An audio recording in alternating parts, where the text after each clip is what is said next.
Bonjour tout le monde, je vous retrouve aujourd'hui pour une vidéo review et vlog de ma visite à Londres du studio Warner Bros Making of Harry Potter, donc à Leavesden, si je le dis bien, probablement pas.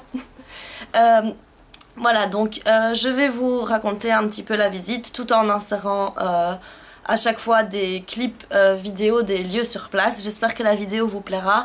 Normalement, soit j'ai déjà posté, soit juste après, je vais poster un haul donc de mes achats faits sur place.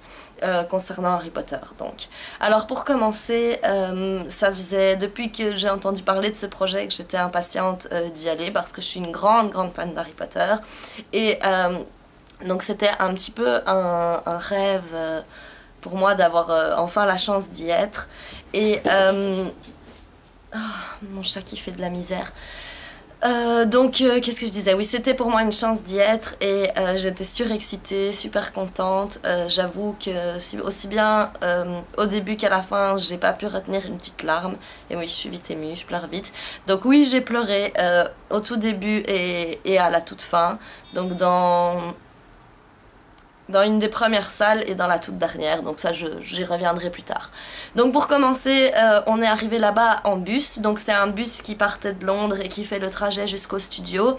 C'est pas forcément ce qu'il y a de plus pratique, moi ce que je conseillerais c'est d'avoir l'opportunité d'y aller en voiture. Maintenant nous on a été jusque là-bas en Eurostar, on n'avait pas de voiture sur place, ça coûte assez cher d'en louer une, il faut être prêt à conduire de l'autre côté.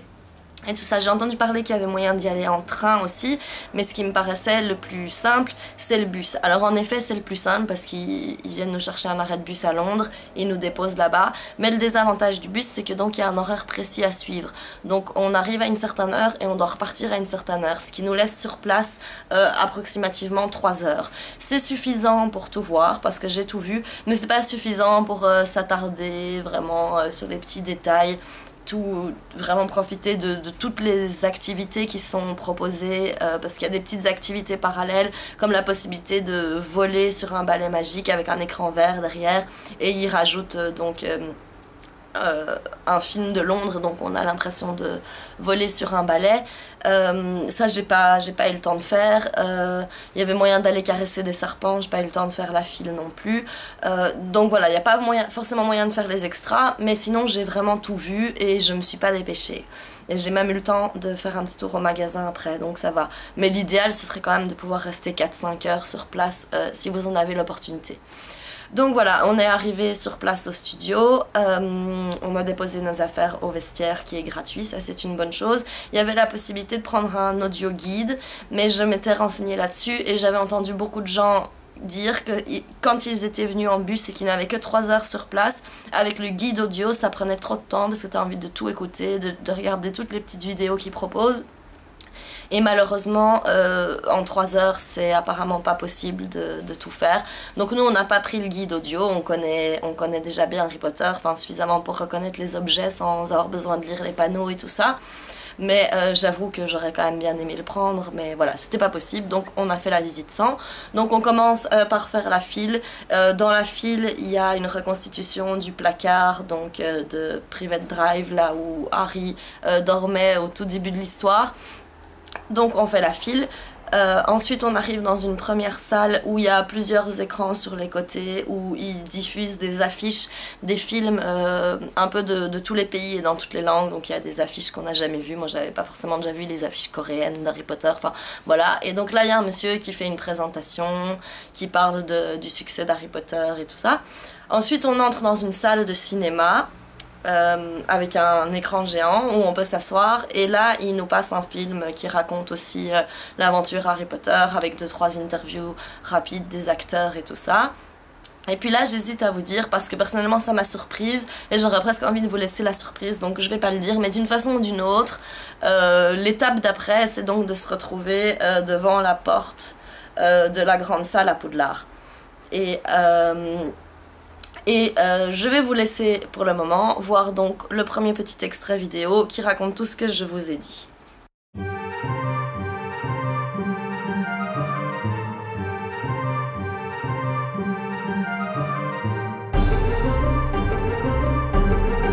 Donc voilà. Alors pour la deuxième partie, comme je vous ai dit, on se retrouve devant la porte de la grande salle et là il y a une guide qui demande si des personnes fêtent leur anniversaire. Il y a 2 personnes qui ont répondu. Alors évidemment j'étais tentée de dire oui, moi, au cas où, enfin parce qu'apparemment ils allaient pas vérifier sur les cartes d'identité quoi, donc j'étais tentée de dire moi c'est mon anniversaire, mais je l'ai pas fait, j'ai été sympa. Donc il y a une petite fille et une jeune femme qui se sont approchées et elles ont pu ouvrir les portes de la grande salle. Ensuite on rentre dans la grande salle, c'est là que j'ai versé une petite larme, hein. J'ai pas pu me retenir, tout là. Voilà, pas digne, mais c'est pas grave parce que c'était émouvant. Moi je me suis imaginé si j'avais pu aller à Poudlard et voilà, pas faire une déprime. Non. Et c'était aussi parce que j'étais contente d'être là, je pleurais parce que c'était émouvant, voilà, ça a duré 2 minutes et puis ça allait mieux. Donc là, la dame, elle nous fait, la guide, elle fait une présentation de la salle, elle montre les uniformes de chaque maison, la grande cheminée, la table était faite spéciale Halloween, donc avec des décorations d'Halloween, et puis il y a l'estrade au bout, où il y a tous les professeurs, le pupitre de Dumbledore, et donc 2 grandes tables des 2 côtés. Ils n'ont pas mis les 2 tables du milieu pour qu'on puisse circuler. Donc le temps dans cette grande salle est limité. Au bout d'un certain moment, ils nous demandent de partir pour laisser la place au suivant, pour qu'ils aient le même effet d'entrer dans la grande salle qui est vide. Parce que c'est vraiment ça qui est impressionnant, c'est de rentrer dans cette grande salle et il n'y a personne. Donc c'était vraiment sympa. Alors je vous laisse tout de suite avec les clips de la grande salle.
Voilà, donc ça c'était pour la grande salle.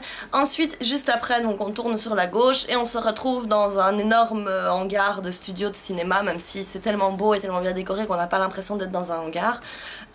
Et là, il y a plein de reconstitutions de lieux qu'on connaît bien. Il y a la cabane de Hagrid, le salon des Weasley, la salle de potions, la salle commune de Gryffondor, le bureau de Dumbledore. Il y a aussi énormément de props, comment on dit ça en français, de gadgets, de matériel qui a été utilisé dans le film. Donc il y a le miroir de Riséd, il y a le portrait de la grosse dame, il y a les portes connues de Gringotts ou de Poudlard, il y a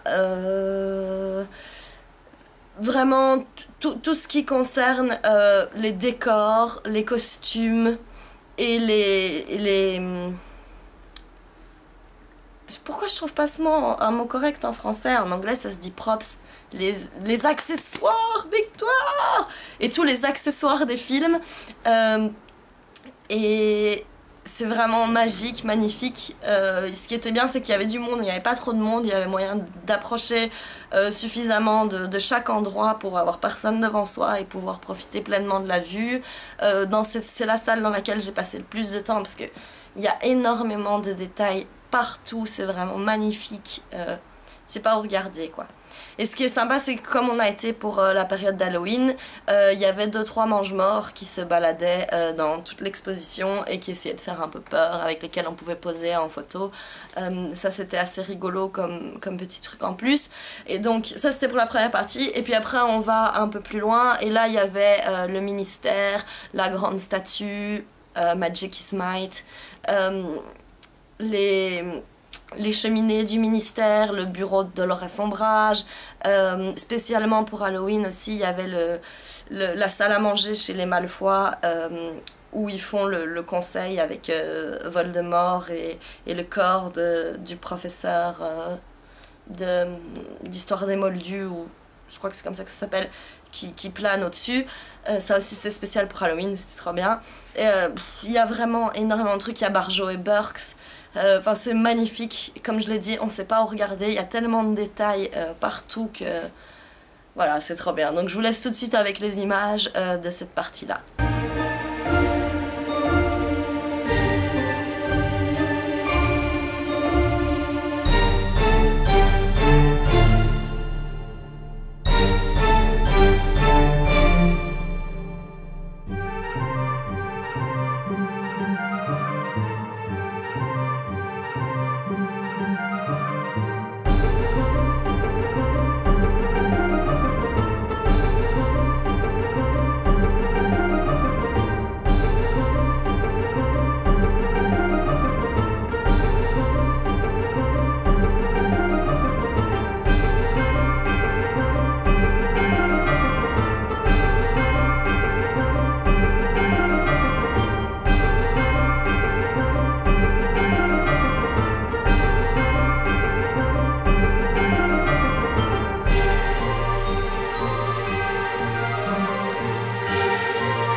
Alors, pour la suite, donc quand on sort de cette partie-là, il y a toute une partie à l'extérieur, c'est de ça dont je vais vous parler maintenant, donc c'est la salle suivante, même si elle est à l'extérieur. C'est à cet endroit qu'il y a moyen de déguster de la bière au beurre.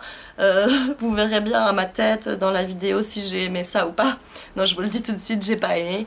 Et dans la zone, il y a plusieurs poubelles spéciales pour les liquides, donc je me dis que je suis peut-être pas la seule à pas avoir aimé.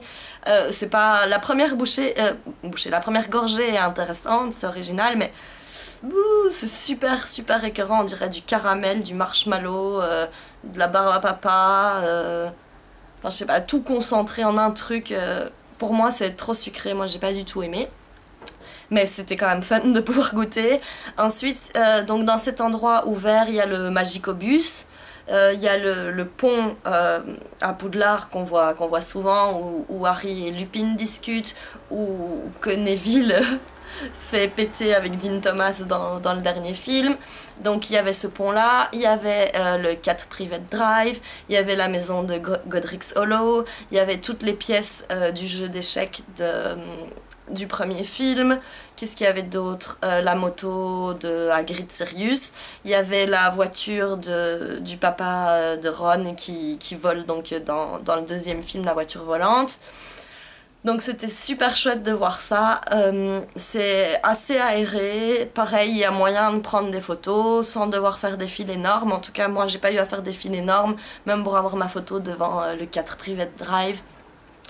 Donc vraiment c'était super chouette de voir tout ça. Je sais que je me répète et que j'ai pas beaucoup de critiques à faire, mais tant mieux. Donc voilà, je vous laisse tout de suite avec les images de cette zone là.